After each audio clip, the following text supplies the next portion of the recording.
Chers frères et sœurs, bien-aimés dans le Christ, chers amis, chers membres du ministère Sanctuaire d'adoration, débutons ensemble ce temps de méditation dans la prière. Au nom du Père et du Fils et du Saint-Esprit, Amen. Seigneur Jésus, toi qui as vaincu le monde par l'amour et l'obéissance au Père, ouvre aujourd'hui nos cœurs à ta sainte parole.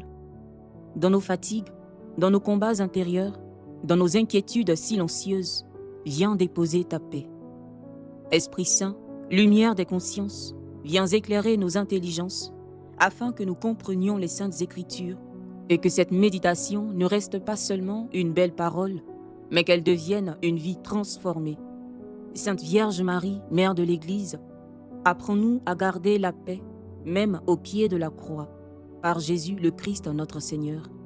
Amen. Chers frères et sœurs, en ce lundi de la 7e semaine du temps pascal, nous sommes invités à méditer avec le psaume de ce jour qui est le psaume 67. Royaume de la terre, chantez pour le Seigneur. Dieu se lève et ses ennemis se dispersent, ses adversaires fuient devant sa face. Comme on dissipe une fumée, tu les dissipes. Comme on voit fondre la cire en face du feu, les impies disparaissent devant la face de Dieu. Mais les justes sont en fête, ils exultent.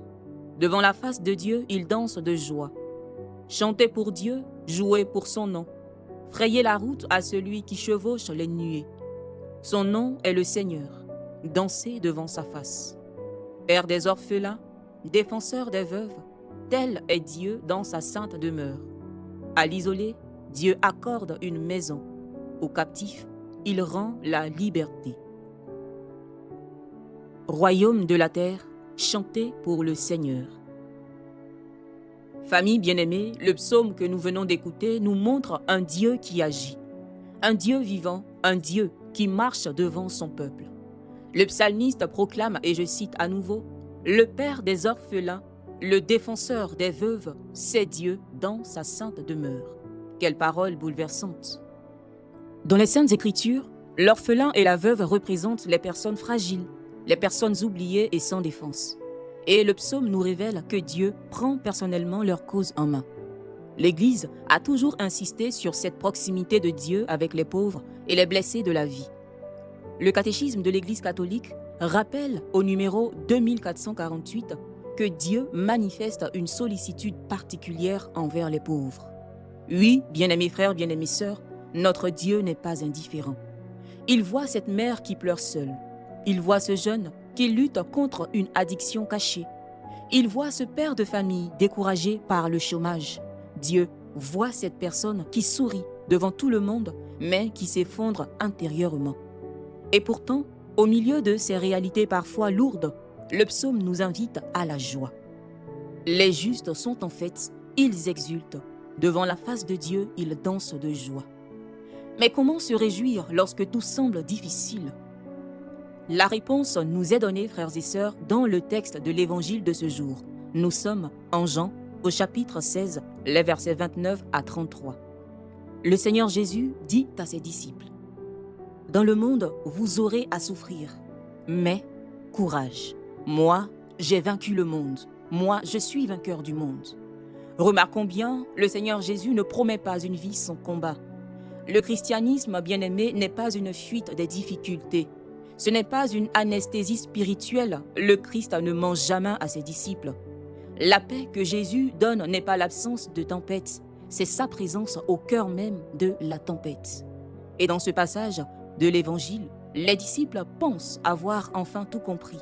Ils disent à Jésus, « Maintenant, nous savons que tu sais toutes choses. » Mais le Seigneur leur répond presque avec douceur, en leur disant, « Voici que l'heure vient où vous serez dispersés. » Autrement dit, vous pensez être forts, mais votre foi va être secouée. Et cela, bien-aimés, nous ressemble tellement. Il y a des moments, convenez avec moi, où nous croyons spirituellement que nous sommes solides, jusqu'à ce qu'arrive une épreuve, une trahison, une maladie, une humiliation même parfois, ou encore un silence de Dieu. Et soudain, notre foi vacille. Le Seigneur Jésus ajoute une phrase extraordinaire. « Je ne suis pas seul, puisque le Père est avec moi. Voilà le secret du Christ. Voilà aussi le secret des saints. Il n'était pas plus fort humainement que nous, mais il vivait une communion profonde avec le Père. Sainte Thérèse de Lisieux écrivait « Tout est grâce ». Même les combats, même les attentes et même les nuits spirituelles. Parce que Dieu est capable de transformer nos blessures en lieu de rencontre avec lui. Frères et sœurs, le monde actuel nous vend une paix artificielle. Le bruit, la distraction permanente, la recherche du plaisir immédiat. Mais Jésus nous offre une paix plus profonde, sa paix, celle qui demeure même quand tout s'effondre. Cette paix naît de la confiance. Alors aujourd'hui, peut-être que le Seigneur ne va pas immédiatement enlever ton problème, retirer ton fardeau, mais il veut te donner sa force pour traverser cette situation avec lui. Et c'est cela, la victoire chrétienne. Prions le Seigneur. Seigneur, nous t'en prions, que descende sur nous la force de l'Esprit Saint pour que nous puissions discerner ta volonté et l'accomplir tout au long de notre vie. Par Jésus, le Christ notre Seigneur. Amen. Frères et sœurs, merci d'avoir médité avec nous aujourd'hui. Si cet enseignement vous a touché, dites-nous en commentaire quelle phrase vous a le plus parlé aujourd'hui. N'hésitez pas également à partager cette méditation autour de vous, à vous abonner et à rejoindre notre communauté pour continuer ensemble ce chemin de foi. Que le Seigneur nous bénisse, frères et sœurs, qu'il nous garde tout mal et nous conduise à la vie éternelle. Au nom du Père et du Fils et du Saint-Esprit. Amen. Bénissons le Seigneur, nous rendons grâce à Dieu.